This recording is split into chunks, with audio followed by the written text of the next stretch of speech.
നമ്മൾ എന്തൊരു കാര്യങ്ങൾ ചെയ്യുകയാണെങ്കിലും അത് നല്ല മനസ്സന്തോഷത്തോടെ നമ്മുടെ ആത്മാർത്ഥതയോടെ ചെയ്തതാണെങ്കിൽ അതിലെന്തെങ്കിലും ഒരു റിസൾട്ട് പടച്ചോൻ കാണിച്ചു തരാതിരിക്കില്ല. നമ്മൾ വിചാരിച്ച സമയത്ത് ചിലപ്പോൾ നടന്നില്ലെങ്കിലും കുറച്ച് ക്ഷമയോടെ കാത്തിരുന്നാൽ അതിൻ്റെ റിസൾട്ട് എന്തായാലും കിട്ടും.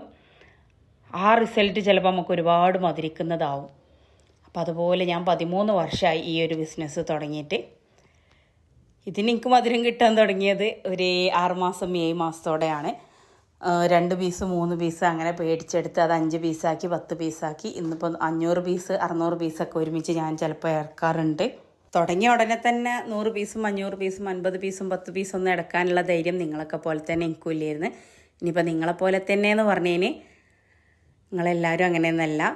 അങ്ങനെ ചിലർ കഴിഞ്ഞ വീഡിയോയിൽ ഞാൻ ബിസിനസ്സുകാരികളാണ് എൻ്റെ വീഡിയോ കാണുകയെന്ന് പറഞ്ഞിട്ട് ഒരുപാട് പേര് വാട്സപ്പിൽ എനിക്ക് മെസ്സേജ് അയക്കുന്നുണ്ടായി. വർത്തമാനം കേൾക്കാൻ വേണ്ടിയിട്ട് വീഡിയോ കാണുന്ന ആൾക്കാരാണ് ഞങ്ങൾ. അപ്പോൾ ബിസിനസ്സുകാരികളോട് മാത്രം നിങ്ങൾ ഹായ് പറഞ്ഞിട്ടുള്ളൂ എന്ന്. നിങ്ങളെല്ലാവരും എന്താ വെച്ചാൽ ഈ 78,105 പേരുണ്ട് ഇപ്പോൾ ഈ നിമിഷം നമ്മളെ സബ്സ്ക്രൈബേഴ്സായിട്ട്. ഇത്രയും പേരും നമുക്ക് ഒരുപോലെയാണ്, നമുക്ക് സ്നേഹമുള്ള ആൾക്കാരാണ്. കാരണം ഞാൻ ട്രാവൽ വീഡിയോ ഇടുമ്പോൾ കാണുന്നവരുണ്ട്, ഫണ്ണി വീഡിയോ ഇടുമ്പോൾ കാണുന്നവരുണ്ട്, മെറ്റീരിയൽസിൻ്റെ വീഡിയോ ഇടുമ്പോൾ കാണുന്നവരുണ്ട്, മോട്ടിവേഷണൽ വീഡിയോ കാണുമ്പോൾ അത് കാണുന്നവരുണ്ട്. നിങ്ങളതിൽ പലരും പല ടേസ്റ്റുകളാണ്. എൻ്റെ മോളുടെ ഡാൻസ് കാര്യങ്ങൾ ഇടുമ്പോൾ അത് കാണുന്നവരുണ്ട്. നിങ്ങളെല്ലാവരും നമുക്കൊരുപോലെയാണ്. അപ്പോൾ കഴിഞ്ഞ പ്രാവശ്യം അങ്ങനെ ഞാനൊരു തമാശക്ക് പറഞ്ഞാണ്. അത് ആർക്കെങ്കിലും സങ്കടമായിട്ടുണ്ടെങ്കിൽ സോറി എന്ന് ആദ്യം തന്നെ പറയുകയാണേ. അപ്പോൾ ഞാൻ പറഞ്ഞ കാര്യത്തിൽ നിന്ന് ഒരുപാട് ബാക്കോട്ട് പോയി. നമ്മളൊരു ഭയങ്കര പ്രോബ്ലം അതാണ്.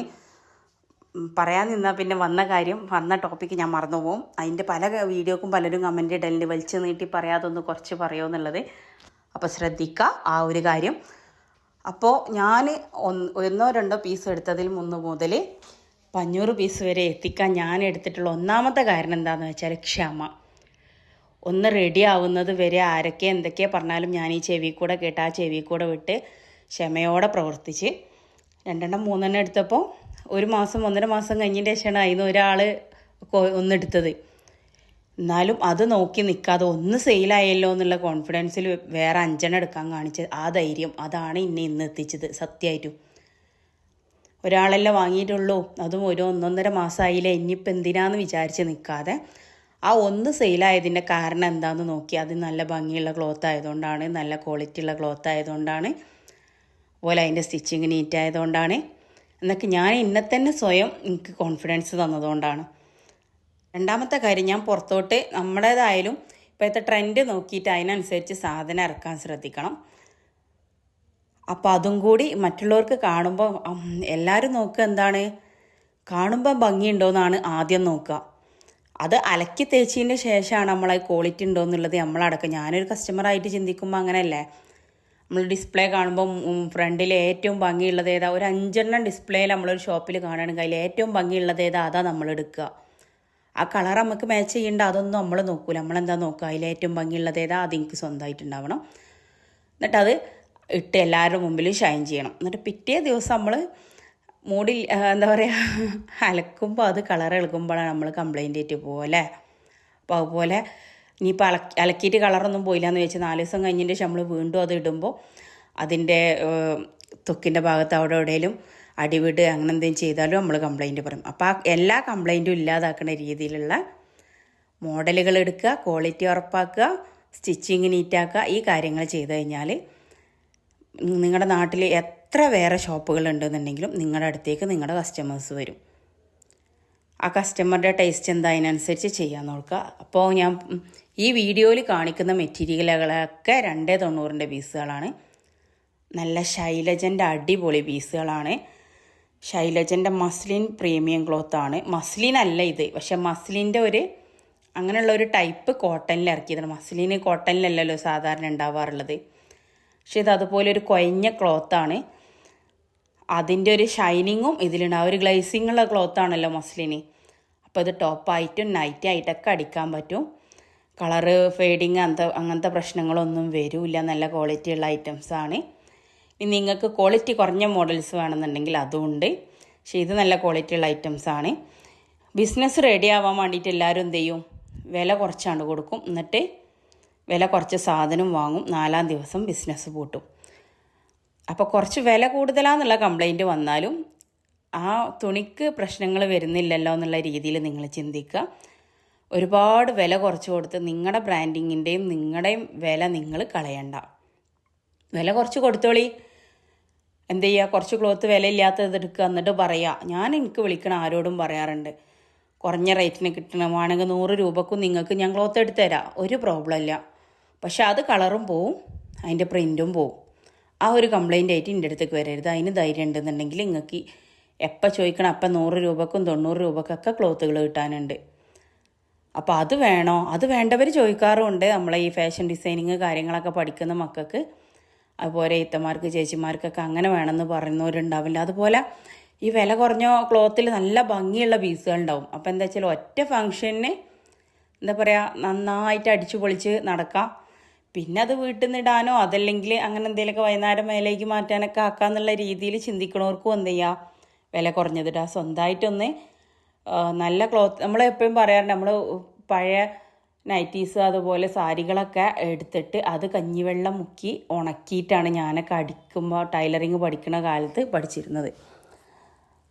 അങ്ങനെ ഒരുപാട് ഞാൻ ഒരുപാട് വേസ്റ്റ് ആക്കിയിരുന്നു. പക്ഷെ അതിനേക്കാളും പെർഫെക്റ്റ് ആയിട്ട് തോന്നും നമ്മൾ നല്ല ക്ലോത്തിൽ ചെയ്യുമ്പോൾ കേട്ടോ. അനുഭവം കൊണ്ട് പറയാണ്.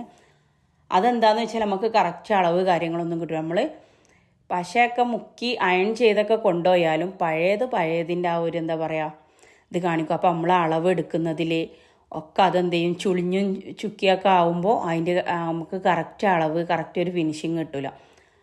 ഇപ്പോൾ ഒരു ഉദാഹരണത്തിന് പറയുകയാണെങ്കിൽ പഴയ ഒരു സാരി വെച്ചിട്ട് ഞാൻ എന്ത് ചെയ്തിട്ടുണ്ട്, ഒരു ഫ്രോക്ക് അടിച്ചിട്ടുണ്ട്.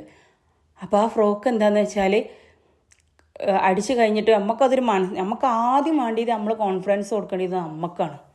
അപ്പോൾ നമ്മളത് നോക്കുമ്പോൾ എന്താ, ഒരു ഭാഗം ചുളിഞ്ഞിട്ട് ഒരു ഭാഗം വലിഞ്ഞിട്ട് അങ്ങനെ ആകുമ്പോൾ നമുക്കതൊരു ഇൻട്രസ്റ്റ് ഉണ്ടാവില്ലല്ലോ. നേരെ മറിച്ച് നല്ലൊരു ക്ലോത്തിലാവുമ്പോൾ അതൊരു വൃത്തിയിലാവുമ്പോൾ അത് ഒരു ദിവസം നമുക്ക് യൂസ് ചെയ്തുമ്പോൾ നമ്മളത് യൂസ് ചെയ്യുമ്പോഴാണ് അറിയുക ഇതിൻ്റെ കൈൻ്റെ ഭാഗത്ത് ടൈറ്റ് ഉണ്ടോ, അല്ലെങ്കിൽ നെക്കിൻ്റെ അവിടെ ഇട്ടുമ്പോൾ വൃത്തിയായിട്ടുണ്ടോ. ഞാനൊക്കെ ആദ്യം സ്റ്റിച്ച് ചെയ്തതിൻ്റെ സമയത്ത് കണ്ണൂരിൽ നിന്ന് കാസർഗോഡിന് പോലെ ആദ്യമായിട്ട് ചപ്പാത്തി വരുത്തുമ്പോൾ ഉണ്ടാവില്ല ഒരു മറ്റേ ഒരു ഷേപ്പ്, അതേപോലെയായിരുന്നു ഞാൻ. എന്നിട്ടും അത് ഇട്ട് നടന്നിരുന്നിട്ട് എന്താണെന്ന് വെച്ചാൽ നമുക്കത് ഇടുന്തോറും നമുക്ക് ഈ ഭാഗം ശരിയാക്കണം ആ ഭാഗം ശരിയാക്കണം എന്നുള്ളൊരു ഷിബൊക്കെ വളഞ്ഞ് ഈ ഭാഗത്ത് എത്തിയിട്ടുണ്ടാവും. എന്നിട്ട് കാക്കുമൊക്കെ കുറേ കളിയാക്കിയിട്ടുണ്ടാവും, ഇതിപ്പോൾ കടയിൽ നിന്ന് എടുത്തതാണ്, മാറ്റിക്കൽ എന്തെല്ലാം കഴിഞ്ഞിട്ടുണ്ടാവും. സ്വന്തമായിട്ട് അടിച്ചതായപ്പോൾ ഷിബ് വളഞ്ഞാലും കുഴപ്പമില്ല, അങ്ങനെയൊക്കെ കുറേ കാക്കു കളിയാക്കിയിട്ടുണ്ട്.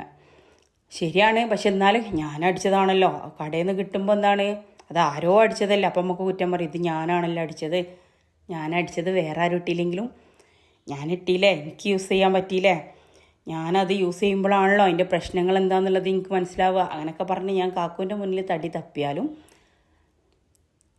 എൻ്റെ ആ ഒരു എക്സ്പീരിയൻസാണ് അടുത്തത് ശരിയാക്കാനുള്ളൊരു എന്താ പറയുക. പിന്നെ എനിക്ക് വാശിയായിരുന്നു, നല്ല റെഡിയാക്കിയിട്ട് ഒന്നിട്ടണം കാക്കുവിൻ്റെ മുമ്പിൽ ഇട്ട് കാണിച്ചു കൊടുക്കണം. എവിടെ പിന്നെയും അങ്ങനെ 3-4 കേടുവരുത്തിയതിൻ്റെ ശേഷമാണ് എന്ത് ചെയ്തത്. പിന്നെ അവസാനം ഞാൻ എൻ്റെ ഒരു ഷോപ്പിൽ നിന്ന് എടുത്തിട്ടുള്ള ഒരു നൈറ്റിൻ്റെ നെക്ക് ഞാൻ സ്വന്തമായിട്ട് അയച്ച്, ഓരോ പ്രാവശ്യം ഓരോ ഭാഗം അയക്കുമ്പോഴും ഞാൻ ഫോട്ടോ എടുത്ത് വെക്കും, സേഫ്റ്റി പിന്നായിട്ട് അയച്ച്. എന്നിട്ട് ആദ്യം മുതൽ ഞാനത് അടിച്ച്, അപ്പോഴാണ് എന്താ പറയുക എനിക്കതിൻ്റെ എല്ലാ വശങ്ങളും ഒരു പെർഫെക്ഷൻ കിട്ടിയത്. ഞാൻ പുതുതായിട്ടൊരു നൈറ്റി വാങ്ങിയിട്ട് എന്ത് ചെയ്ത് അതിൻ്റെ ഫോട്ടോസ് നെക്കിൻ്റെ ഭാഗമൊക്കെ അടിച്ച് പഠിപ്പിക്കുന്ന ടീച്ചേഴ്സ് പറയുമ്പോൾ അടിച്ച് പഠിക്കുമ്പോഴാണ് എന്ത് ചെയ്യുക, അടിച്ച് പഠിക്കുക. അല്ലാതെ അടിച്ചുകൊണ്ട് വിട്ടിട്ടാണ് പഠിച്ചാൽ ചിലപ്പോൾ അത് റെഡി ആയില്ല എന്ന് വരും. അടിച്ച് പഠിച്ചതും അയക്കാതെ പഠിച്ചതും ഒരുപാട് ഡിഫറൻസ്. കാരണം ഇതിങ്ങനെ വീണ്ടും അയപ്പിച്ച് നമ്മൾ അടുപ്പിക്കുമ്പോൾ നമ്മളെ മനസ്സിൽ അറിയാതൊരു വാശിയും ഇതൊക്കെ വരും. അപ്പോൾ അതാ ഈ മെറ്റീരിയൽ വേണമെന്നുള്ളവർ വേഗം മെസ്സേജ് അയച്ചോളി. ലിമിറ്റഡ് സ്റ്റോക്കുകളാണുള്ളത്, ആകെ 300 പീസാണുള്ളത്. വേണമെന്നുള്ളവർ വേഗം മെസ്സേജ് അയക്കുക. കൂടെ സബ്സ്ക്രൈബ് മറക്കല്ല.